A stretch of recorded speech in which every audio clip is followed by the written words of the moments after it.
ಅಂತ ಒಂದು ಕಾಮಧೇನು ಕಲ್ಪವೃಕ್ಷದ ಮಠ ಇಲ್ಲಿ ನಮ್ಮ ದೇಶದಲ್ಲಿ ಎಲ್ಲಿಯಾದ್ರೂ ಇದ್ರೆ ಅದು ಬಂಡಿಗಂಡಿನೊಳಗ ಅನ್ನದಾನೇಶ್ವರ ಮಠ ಇವತ್ತು ನಾವು ಕಾಣ್ತಾ ಇದ್ದೀವಿ.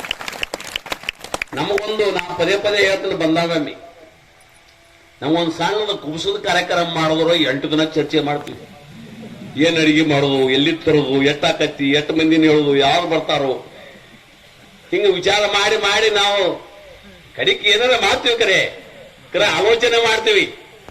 ಅಷ್ಟು ಮಂದಿನ ಒಂದು ಸಣ್ಣ 400-500 ಮಂದಿ ಕಾರ್ಯಕ್ರಮ ಮಾಡ್ಬೇಕಾದ ಅದ್ರ ಬಂಡಿಗಣ್ಣಿ ಮಠದೊಳಗೆ ಸೋಮವಾರಕ್ಕೊಮ್ಮೆ 10,000 ಮಂದಿ ಗಡ್ಲೆ ಅಡಿಗೆ ಆಗುತ್ತೆ. ಯಾರು ಮಾಡ್ತಾರೋ, ಯಾರು ಬಿಡ್ತಾರೋ, ಎಲ್ಲಿಂದ ಬರ್ತದೋ, ಎಲ್ಲಿ ಯಾರು ಏನು ಗೊತ್ತಾ ಇಲ್ಲ. ಸರಾಗವಾಗಿ ನಡೆದೋಗ್ತದೆ. ಇಂಥ ಪುಣ್ಯಕ್ಷೇತ್ರ ನಮಗೆ ಎಲ್ಲಿ ನೋಡ್ಲಿಕ್ಕೆ ಸಿಗುವುದಿಲ್ಲ ಅಂತ ನನ್ನ ಅಭಿಪ್ರಾಯ.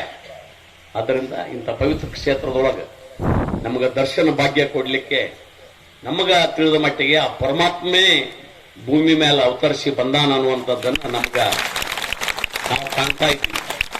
ಆ ಕಾರಣಕ್ಕಾಗಿ ಇಂಥ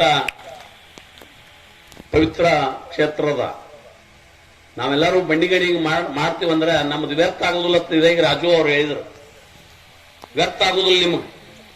ಎಲ್ಲಾ ದಾನ ಒಳಗೆ ಅನ್ನದಾನ ಸರ್ವಶ್ರೇಷ್ಠ ಅಂತ ಹೇಳ್ತಾರೆ. ನೀವು ಮಾಡಿರ್ತಕ್ಕಂಥ 10 ರೂಪಾಯಿ, 100 ರೂಪಾಯಿ, 500 ರೂಪಾಯಿ ನಾವು ಕೊಟ್ಟಿರ್ತಕ್ಕಂಥ ಕಾಣಿಕೆ ಅದು ಹೇಳಿಲ್ಲ. ಇದಾಗ 282 ಸ್ಥಾನದೊಳಗೆ ಭಕ್ತರಿಗೆ ಅನ್ನದ ಮುಖಾಂತರ ಅವರಿಗೆ ಅವ್ರನ್ನ ತೃಪ್ತಿಪಡಿಸುವಂತ ಕೆಲಸ ಆಗ್ತದ. ನಿಮ್ಮದು ಸಹಿತ ಪುಣ್ಯ ಅದರಾಗಿ ಇರ್ತೈತೆ ಅನ್ನುವಂಥದ್ದನ್ನ ಈ ಸಂದರ್ಭದಲ್ಲಿ ನಾನು ಹೇಳ ಬಯಸ್ತೇನೆ.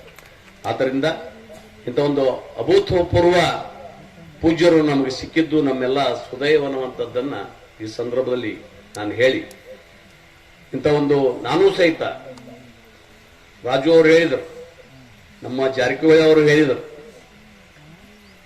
ನಾವು ಸಹಿತ ನಮ್ಮ ಕ್ಷೇತ್ರದಾಗ ನಮ್ಮ ಮನಿ ಮಠ ಇದು. ಮತ್ತು ನಾವು ಭಕ್ತರಾಗ್ಲಿಕ್ಕೆ ಇನ್ಯಾರ ಆಗ್ಬೇಕು, ನಾವ ಶಿಷ್ಯರ ಅವ ಮೌಲು ಶಿಷ್ಯ.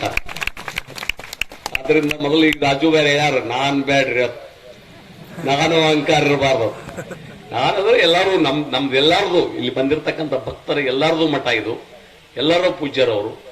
ಆದ್ದರಿಂದ ಇನ್ನಷ್ಟು ನಾವು ಈ ಸೇವಾ ಕಾರ್ಯಗಳನ್ನ ಮಾಡೋದ್ರ ಮುಖಾಂತರ, ಯಾಕಂದ್ರ ಈ ಜಗತ್ ಪ್ರಸಿದ್ಧ ವ್ಯಕ್ತಿ ರಾಜಕಾರಣ ಒಳಗೆ ನರೇಂದ್ರ ಮೋದಿ ದಾರಿ, ಅದರ ಅನ್ನದಾಸೋಳವಾಗಿ ನಮ್ಮ ಚಕ್ರವರ್ತಿ ಪೂಜ್ಯರವ ಜಗತ್ತೊಳಗ ಬಹುಶಃ ನಮ್ಮ ದೇಶದಾಗ ಅಷ್ಟೇ ಅಲ್ಲ, ಜಗತ್ತಿನಾಗ ಇಷ್ಟೊಂದು ಸರ್ವಶ್ರೇಷ್ಠ ಅನ್ನದಾಸೋಹ ಮಾಡುವಂತ ಕೇಳ್ಕೊಳ್ತಾ ಇದ್ದೀನಿ.